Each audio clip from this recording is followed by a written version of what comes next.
Olha, a gente costuma pensar na Primeira Guerra Mundial e logo vem à cabeça trincheiras na Europa, certo? Mas o fim daquela guerra fez muito mais do que só redesenhar o mapa europeu. Na verdade, acendeu um pavio que causou uma das maiores transformações do século XX, e isso a milhares de quilômetros de distância, lá na Ásia.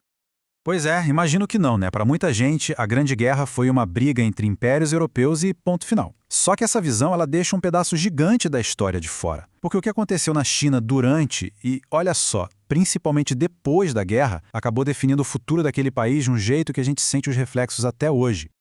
E é aqui que está o ponto central da nossa conversa. A guerra foi um verdadeiro divisor de águas, e não só para a Europa, mas para toda a história moderna da China. Pensa só, o que começou como a esperança de finalmente ser reconhecida no cenário mundial, acabou em traição. E essa traição despertou um sentimento nacionalista que, no fim das contas, definiu o século seguinte inteiro.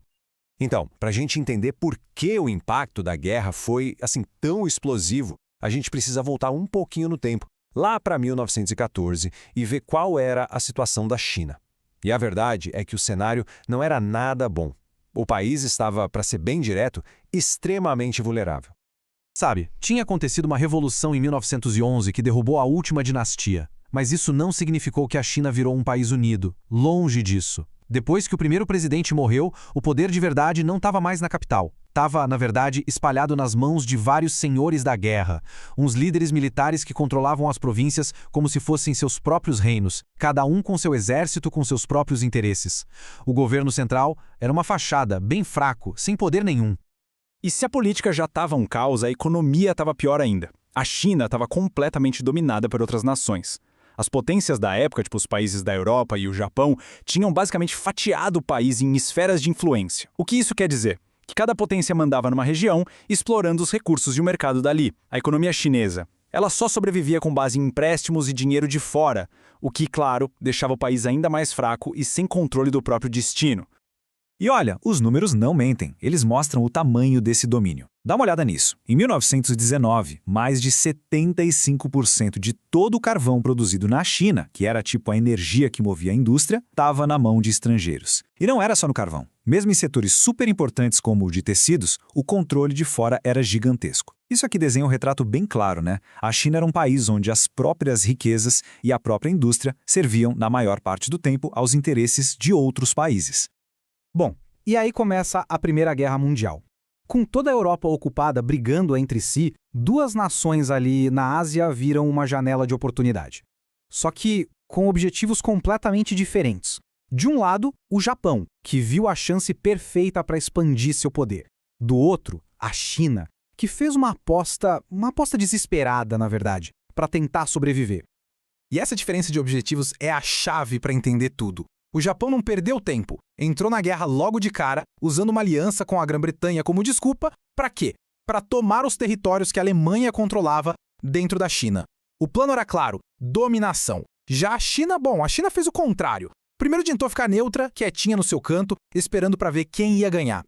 A ideia era se aliar aos vencedores no finalzinho, garantir um lugar na mesa de negociações e, quem sabe, conseguir reverter anos e anos de humilhação. E o Japão foi rápido no gatilho. Em questão de meses, já tinha ocupado a província de Shandong. Mas eles não pararam por aí. Em 1915, o Japão foi ainda mais longe e jogou na mesa um ultimato, as famosas 21 exigências. Basicamente, era uma lista de demandas super agressivas para dar ao Japão controle total sobre a economia e o governo da China. A China, completamente enfraquecida, só foi entrar na guerra em 1917, quase como um último recurso, na esperança de que os aliados fossem frear essa ambição japonesa. Até o filósofo Bertrand Russell, na época, sacou na hora o peso daquele momento. Essas 21 exigências, isso não era um acordo diplomático. Era, na cara dura, uma tentativa de transformar a China numa espécie de colônia do Japão, controlando tudo: economia, polícia, governo. Foi uma agressão tão explícita, tão descarada, que abalou a China profundamente. Mas mesmo com tudo isso, a China entrou do lado dos aliados. Ela fez a parte dela, mandou milhares de trabalhadores para ajudar na Europa, contribuiu com um esforço de guerra, e aí quando a guerra finalmente acabou, surgiu uma esperança real, sabe? A de que lá na Conferência de Paz em Versalhes, o mundo finalmente olharia para a China de igual para igual. Existia um otimismo gigantesco em cima das ideias do presidente dos Estados Unidos na época, Woodrow Wilson. Ele falava muito num novo mundo, um mundo pós-guerra, onde todos os países, não importava o tamanho, teriam direito de decidir o próprio futuro, a tal da autodeterminação. E para a China, isso soava como música, parecia a chance de ouro para se livrar de vez do imperialismo e pegar seu território de volta. Só que essa esperança foi simplesmente esmagada. Lá no Tratado de Versalhes, as potências aliadas tomaram uma decisão que foi um verdadeiro soco no estômago. Em vez de devolver a província de Shandong para a China, que era o certo a se fazer, eles oficialmente entregaram o controle da região para o Japão. Imagina a cena. Para a delegação chinesa que estava lá e para o povo chinês em geral, foi uma traição inacreditável. Quando a notícia dessa traição em Versalhes chegou na China, foi como uma bomba. A humilhação, misturada com uma raiva imensa, simplesmente explodiu. E explodiu na forma de um movimento que ia mudar o país para sempre.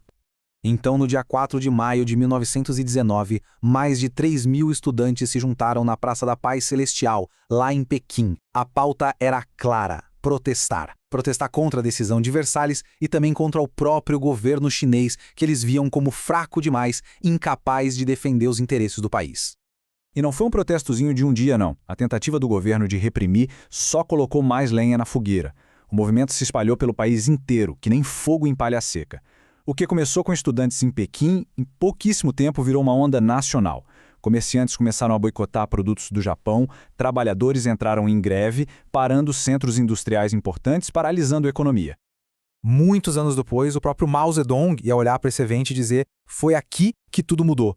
Para ele, o movimento de 4 de maio foi muito mais do que a Revolução de 1911. Foi ali que nasceu um novo tipo de nacionalismo na China. Um nacionalismo com raiva do imperialismo e que, pela primeira vez, tinha o apoio de muito mais gente, de várias classes sociais.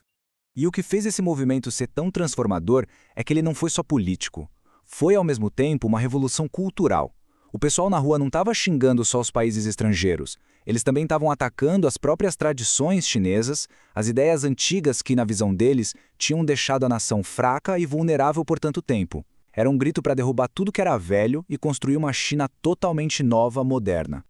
Então fica a pergunta, né? Como é que um protesto contra um tratado de paz, lá em 1919, acabou definindo a China pelos 100 anos seguintes? Bom, o movimento de 4 de maio pode não ter conseguido pegar Shandong de volta na hora, mas o legado que ele deixou foi gigantesco. Ele acendeu uma chama de nacionalismo e de novas ideias políticas que levou poucos anos depois à fundação do Partido Comunista Chinês e que, no fim, definiu os rumos do país por todo o século XX. E é assim que uma guerra lá longe, na Europa, por causa de uma promessa quebrada, acabou despertando um gigante. Olá! Se você gostou do nosso conteúdo e quer continuar recebendo as melhores dicas e informações, não se esqueça de se inscrever no canal. É rápido e fácil. Deixe também o seu like neste vídeo para nos ajudar a crescer e compartilhe com seus amigos. Sua participação é muito importante para nós.